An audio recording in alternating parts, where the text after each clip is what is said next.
They never prepare you for the sudden, crushing weight of your own mind. The world applauds the climb. It offers no map for the descent into self. You are here, are you not? In the dark hollow, where the echo of your own name is the only sound. Look around.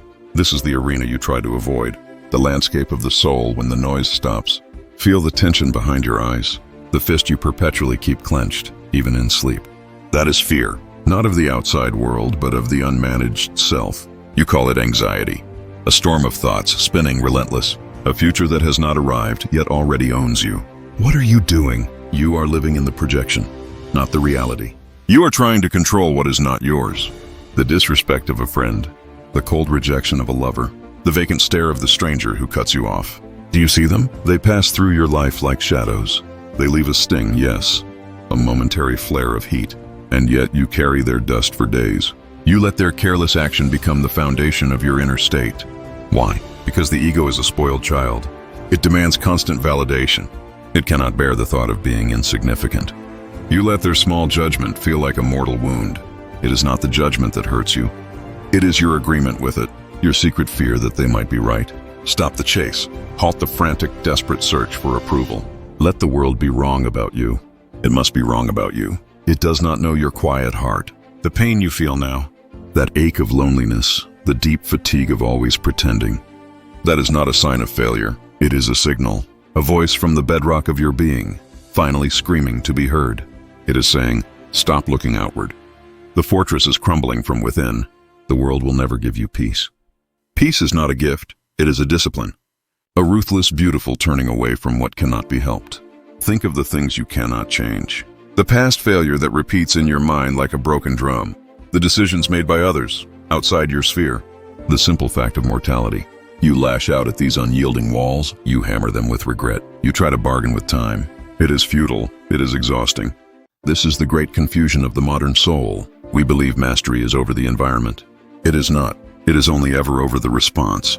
A wise man once wrote, "If you are distressed by anything external, the pain is not due to the thing itself, but to your estimate of it. And this you have the power to revoke at any moment." Marcus knew the game. He knew the true war is fought entirely within the skull. It is not the event that wounds us, but the story we tell ourselves about the event. You failed, yes. A project collapsed. A relationship died. A dream evaporated. The fact is simple, cold. The story is, I am worthless. I am a fraud. I will never succeed. See the difference? The fact is history. The story is the poison you drink today. Spit it out.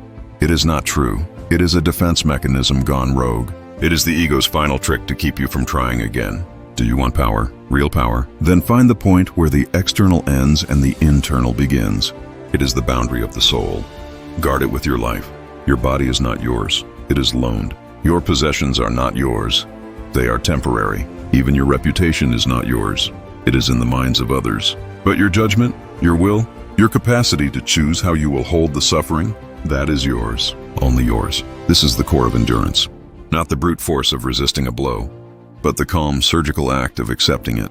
To welcome the pain, not as a curse, but as raw material. You are angry. I see the heat in your decisions, the sharp, bitter edge in your voice. Anger is always a mask for helplessness, a frantic, loud attempt to regain control when you know you have none. You are angry at the world, but the world is only a mirror reflecting your inner turbulence. Be honest. You are most angry at yourself. For the things you said, for the things you failed to say, for the potential you sense but refuse to fully embrace. This is the time for silence. Not the empty, anxious silence of waiting, but the intentional silence of observation. Sit down. Feel the weight of the air. Watch the procession of your thoughts without touching them. Let the anxiety rush in. Let the regret show its face. Do not fight them. Do not chase them. Treat them like travelers passing by your window. They knock. They demand entry. You look at them, nod politely, and close the curtains. Thank you for your visit. You may not stay. This is discipline, not a grand heroic feat, but a million tiny daily refusals. The refusal to indulge the tempting darkness.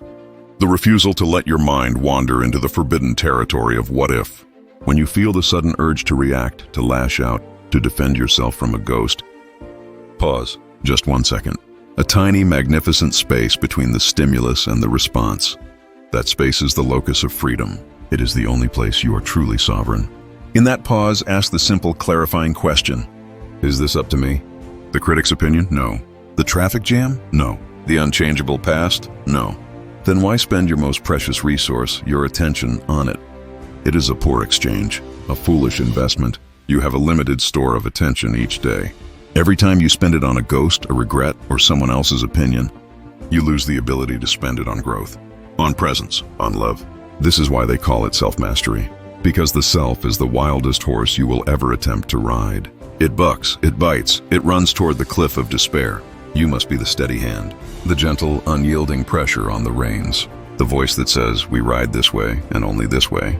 Do not mistake this for coldness. The Stoic is not a statue. He is a furnace. His exterior is calm because all the tremendous heat is applied inward. Used to forge the will, not to burn the world. You are allowed to feel. You are human. Feel the loneliness, the sharp, acute sense of being adrift. But watch what you do with the feeling. Do you medicate it with distraction? With noise? With consumption? With the shallow light of a screen? You are only delaying the reckoning. Let the feeling stay. Acknowledge its legitimacy. Say to your loneliness, yes, I see you. You are here for a reason. Then transform it. Use the time alone to become better company for yourself. Read, walk, think. Build the inner resources that will make you unshakable when the world comes calling. We suffer more often in imagination than in reality. Seneca understood the cruel irony. Your mind, the magnificent tool of creation, has become your primary source of torment. It is a machine for creating terrifying narratives. It is an architect of hypothetical doom. But you are the owner of the machine. You have the switch. Turn it off. Or, better yet, redirect its power. Instead of rehearsing tomorrow's disaster, plan today's virtue. How will you be more honest? How will you be more patient with the difficult person? How will you honor the small, silent commitments you make to yourself? This is the true quiet revolution. The commitment to excellence in the ordinary moment.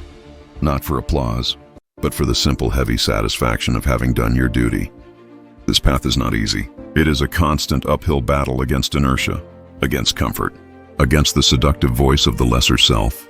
But every time you choose the harder, better path, every time you hold your tongue instead of speaking in anger, every time you choose work over distraction, you are building something invisible. You are forging your character. And character is the only shield that truly protects. It is impervious to bad luck. It laughs at the cruelty of others. Because it knows its worth is self-determined. Let them fail to respect you. Let them reject your efforts. Their opinion is their problem, not yours. Your only concern is this. Did you act with integrity? Did you operate according to your highest principles? If the answer is yes, then the judgment of the world is a meaningless whisper. The end of this journey is not a sudden, blinding peace. It is a slow, gradual accumulation of clarity, a quiet confidence that grows in the deepest well of your being. You begin to see the illusion, the vast machinery of the world spinning, chasing temporary highs. And you stand aside, calm, grounded, unmoved, like the shore against the restless sea. The waves crash, they withdraw. The shore remains. You are the shore. The world is the wave. Let it wash over you. It cannot move you unless you choose to become the water itself. This is the final lesson. The deep breath that holds all the pain and releases only will. You have survived every single moment of your life so far. You will survive this one. Do not seek freedom from your suffering. Seek freedom in your suffering. The power is in the endurance. The peace is in the acceptance. You are ready now, not to conquer the world, but to govern your quiet heart. And that is the only victory that truly matters. Rest now. The work is done for this moment. The stillness is the strength.